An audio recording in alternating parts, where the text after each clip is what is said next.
On ABC North Coast, you're with Bridie Tanner. Now we're talking.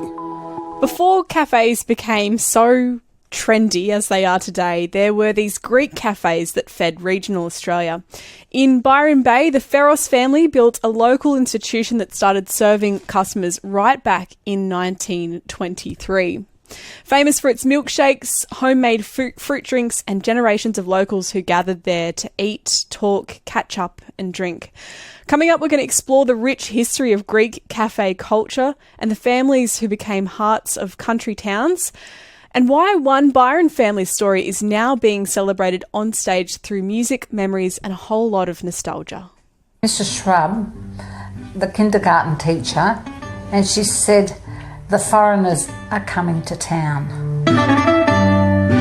And apparently there were dirt roads everywhere in Byron Bay then. Yeah. And they didn't have electricity till about 1918, so a lot of things were very basic, to say it politely.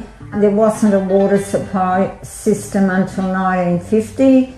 And there was a night soil service for years. It is noted that one of the collectors had said to my father, "We should charge you more because you Greeks eat more food." Can I tell you who exactly that was? And I heard him say it. Was the health inspector at Byron Bay. Oh, really? Yes, I didn't know that. Yes. But we took it on our, especially Dad would have taken it on his shoulder and went, "Oh, so what?" Yeah. You know. Talk's cheap. Sticks and stones don't. Sticks and stones can break my bones, but words names will never hurt me. Yeah. My mum used to make toffee apples, and by the dozens. She was made famous with her toffee, Mrs. Rita Feros's toffee apples. And I think that's not bad for a little Greek migrant girl who wouldn't even know what a toffee apple was. Yeah. And the other thing that Dad used to do, every Christmas break up at the schools, there'd be little buckets of ice cream for the kids at school. Dad did that every year. When the polio epidemic went through Australia, 2 children in our town contracted polio. One was the daughter of a man that was working for Dad. She ended up in an iron lung in Sydney. We did not know until after our Dad passed away that every week he would slip in an extra note to help pay for that, because I had to travel to Sydney to see her. So they started off as the 2 foreigners are coming to town, and then ended as loved in their community. Yeah. And also that lady that said the foreigners are coming, she ended up being my teacher. And she told me when I visited her, she was still alive in Lismore, and took her some cherries, because Dad always used to give the cherries. And she said to me, "I was so happy when you came." Did you used to have a Greek milk bar or Greek cafe near you that you would visit growing up? We're going to get into the history of Greek cafe families in regional Australian towns, including Byron Bay, with our big fat Greek cafe tour coming to town this September. That's coming up in just a moment. But first, let's get some news headlines with Julie Ray. Good morning, Jules. Good morning. Before I just tell you the news, brings back memories. A Greek milk bar. I tell you, we at my parents had a service station in Sydney at Forestville, and at Forestville Shopping Centre, there was a great, fabulous Greek milk bar where I used to always buy my lollies, the best milkshakes ever, and they were in the silver. You got to serve them in the lovely silver containers, because you didn't want to leave there because you just stare at the lollies and drink your milkshake. But also the sandwiches, it's where I used to go up and order all the sandwiches for Mum and Dad and the workers. Yeah. That was your special job? That was my job, with the list. Mum with her corned beef and pickle sandwiches. Oh, I know, it was just great. We'd love to hear your memories of Greek fruit shops, cafes. I think some of them sold wine occasionally, and anything like that on the text line 0467 922 684. We'll be looking at how they've shaped regional Australia in the next little bit. On ABC North Coast, you're with Bridie Tanner. Now we're talking. Now, did you grow up in a town that had a Greek cafe? They weren't just places to grab a milkshake or a hamburger. They were where the communities gathered, where teenagers had their first dates, and where generations of families worked side by side behind the counter. In Byron Bay, one of those iconic businesses was Feros and Feros, which first opened in 1923 and became famous for its milkshakes, homemade fruit drinks and warm hospitality. Now that remarkable story, along with the stories of other Greek cafe families across Australia, is being brought to life in this musical, Our Big Fat Greek Cafe Tour. And I'd love to welcome to the studio this morning, Katerini, thanks for coming in. Thank you. You've got Kos Menelados' mum, Yes. Nee Feros, Yes. with us in studio as well. We also have Eleni Komino, Nee Feros. Welcome, Eleni. And hello to Mel. Sorry, I'm so Feros. Thank you. A lot of ass names. Kalimera. Thank you, everyone, for travelling all the way to Lismore to come and, tell us this story. So for people who have never experienced a Greek cafe, what makes them so much more than a place to grab a meal? They were institutions in regional Australia and lots of towns across Australia, particularly we're talking about more the Byron Bay and the Bundaberg connections, but it's where people came to gather. It was open. They were always open from 6 a.m. till midnight, some of them 7 days a week. Some of them had a dance theatre attached. Some of them had a theatre attached, and they were places where people gathered from all over the place. Cos, what can you tell us about the early days of Feros and Feros and what it meant to the Byron community? Well, a lot of meeting places, a lot of people used to come in and come on holidays and stop in at our cafe because it was central. We just had a lovely community feel about everything. My parents were very involved with the community of Byron Bay, the school committees, the hospital committees, and the Oleander Carnival. And my mum, who never learnt to swim till she was about 60, helped build the swimming pool in Byron Bay. And they used to have the Oleander Carnivals, which my other sister that's not here, Bettina, from up north now, she's gone and lived up there. She was one of the Oleander queens. So very integrated into the community. Oh, definitely, yeah. And Eleni, can you tell us about the kind of delicious aromas and foods and drinks that kind of come to mind when you think of those nostalgic old days? Okay, so I can remember basically we didn't cook so much in our cafe, but I do remember we had all these big ice cream churns, and we had the milkshakes. So, these 16, 17-year-old girls would sort of flash the eyes at the surfers when they came in. I can imagine. And we'd go chocolate, vanilla, strawberry, caramel, banana, fantail, Jaffa. And you'd whip them up, and Dad used to have the milk sort of almost with icicles in it, which was very much not a health department, ruling. And Dad would say, I'll adjust it, But we had the best milkshakes. We had the biggest lolly counter under the fruit counter, and it made a noise if you opened it. So we knew we were in trouble if we tried to sneak lollies when we weren't supposed to be having them. But sound gave you away. Sound gave us away, always that screech. And you think, sprung. And what about other things, grocery items like fruit and even wine? Yes, fruits. Dad had the most amazing fruit displays. His front left-hand counter window was just full of beautiful fruit. Long strips of licorice, weren't they, about a metre long? Yes, licorice. And that was a real thing. And then the counter itself along the front of the shop above the lollies was just beautifully displayed. He really took great pride in the fruit, and they used to do a fruit run from the Brisbane markets down to Byron Bay and then to Ballina, I think, that was just a bit before my time, and I'm not that old. And no, definitely not. And but with the foods, Mum actually subscribed to Gourmet Traveller, which was an American magazine at the time, so she thought, I'll get this thing and I'll get that herb and I'll try this one out. And we used to have to put the shutters up at a certain time of an afternoon because we weren't allowed to sell groceries after that time. But there were many times when we snuck around behind that counter and get something that somebody would say, can I have a blah blah, Mrs. Feros? And they couldn't believe that Mum would have that many herbs and spices and things available. To the wine, Dad acquired a wine licence, and one of our friends in Sydney, who was a gourmand, said to Mum one time, "Get onto Grange Hermitage." And we had the McWilliams rep, Lou Lowry, and he said, "I can get you Grange."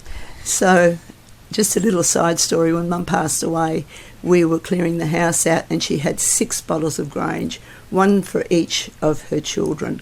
So we had this, was it 1965 bottle of Grange Hermitage that we cracked open one New Year's Eve. It was absolutely beautiful. It was beautiful. Oh my gosh. Oh, yeah. The best wine ever. Yep. Well, wine's better open than it is collecting dust, I reckon. Yeah. Yep. And this is going back to a time, because nowadays cafes are, especially in Byron Bay, so gourmet, and everyone's obsessed with the story behind the food, and you can pretty much get anything and everything. Yes. But this is going back to a time before the whole avocado on sourdough trend. So to have access to that variety and the freshness and the good quality food would have been quite important to some locals. Well, they used to sell steak and eggs. So, that was the meal then, because that's what because when they came to Australia, that was the trend. So they used to do the beautiful steak and egg sandwiches, steak and egg meals. Yep. Steak and eggs for breakfast. Yeah, absolutely. Yeah. And they started with 2 Primus little stoves with the lamp, the kerosene type of thing, 2 fry pans. That's how they started their cafe.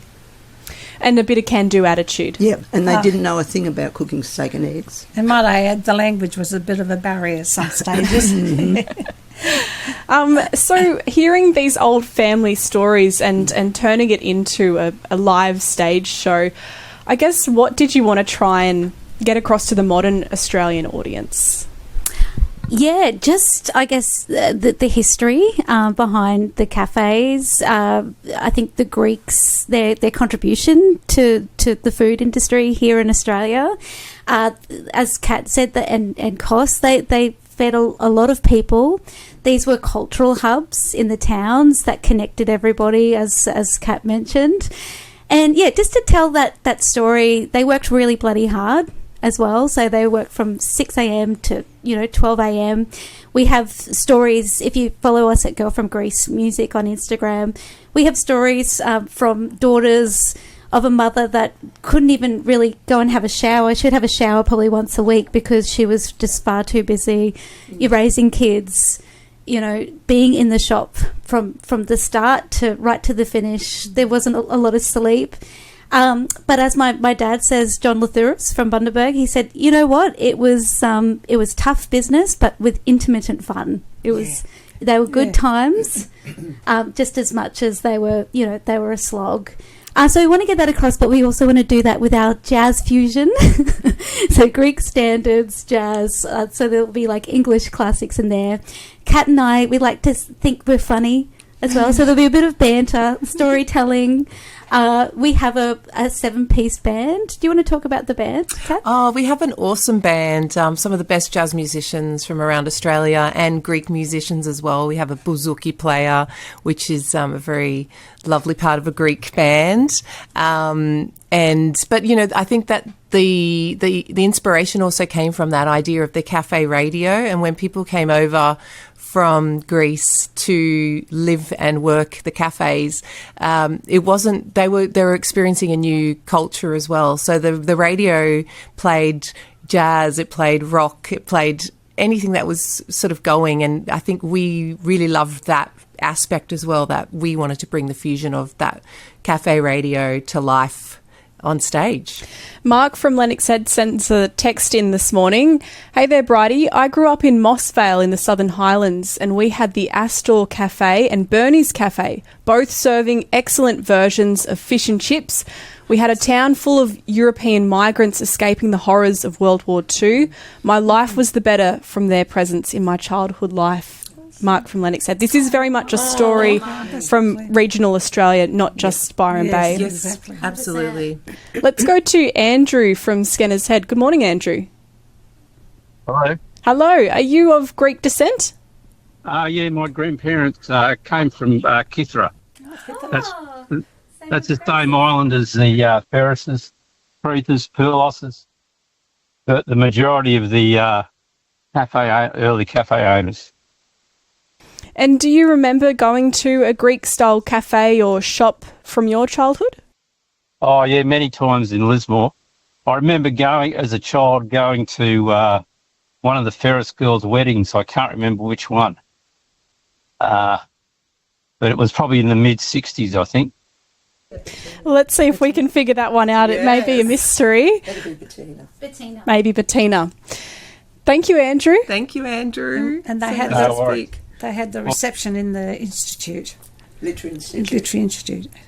So we remember that wedding. Was it a big, fat Greek wedding, Yes, may I ask? yes. and because they didn't have microwaves or electricity, really, they in the hall. So the auxiliary, the guilds from the churches, made little paper with the Greeks talk with their hands, you know. Okay, I can see that. They made paper bags to cover the salad and ham and salad. Well, that was the meal, because they didn't have the facilities to have like a big, roast or whatever. So yeah, the community, the ladies in the auxiliary, all got together from different churches because there weren't enough. We had about how many at the wedding? 3 or 4. 400. And we paid $2.75 per head for our reception meal. Wow, very...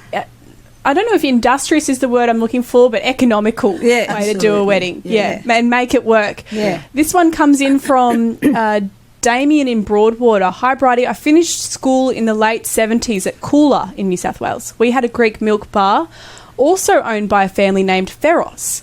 In sixth form, that's year 12, we were allowed to leave the school grounds to go downtown for lunch. Feros Milk Bar is where you'd find us. I recall that there were only 12 of us in the class and we'd all be there. I've never had a better milkshake, says Damien. What was it about the milkshake? Was it the icy cold nature of the cold water? Yes. Yeah, cold milk. Yeah. We used to have people from America come over strictly just for our milkshakes because they'd heard about them in America. Yeah, especially the surfers. The surfers, yeah. Which we loved. Yeah. Jen in Mullumbimby's given us a call. Good morning, Jen. Oh, good morning, Bridie. I just wanted to relay the story about the Greek cafe in Mullumbimby, which was a popular cafe, and it was run by Leo and Pat Basaltis and their family, and they were an institution in Mullumbimby, much loved, and the originators of the original fried tofu chips. Fried what, sorry? Tofu chips. Fried tofu chips. Toast. Toast. So they really catered to the hippie invasion that happened here in the early 70s and had veggie burgers, and they were just fabulous. They were very well respected and much loved. Thank you, Jan. Unfortunately, not a great line there, but Jan from Mullumbimby there talking about some a Greek cafe in Mullum. I think it was called the Popular. Yep. Saltis's. That's Yeah, Saltis's, yes. And what was she saying there about the fried? She said toast? Tofu. Yeah. She said because the trend there was like the veggie burgers. Which now Mullumbimby, hello. Yeah, like that but was again, I think that's another testament to Greeks. They're like, okay, what's popular? Yeah. Let's give it to them. What do they want? What's going to sell? We can do it. And milkshakes. I mean, I feel like a milkshake right now. And if you wanted the malted milk powder, you got the scoop of that in. And back to the milkshakes, I don't know who might have been Mum's idea, because, chocolate and caramel was Fantail, and then chocolate and orange was the Fanta flavour. So, and if you wanted thick shake, then you got the scoop of ice cream in as well. Yeah.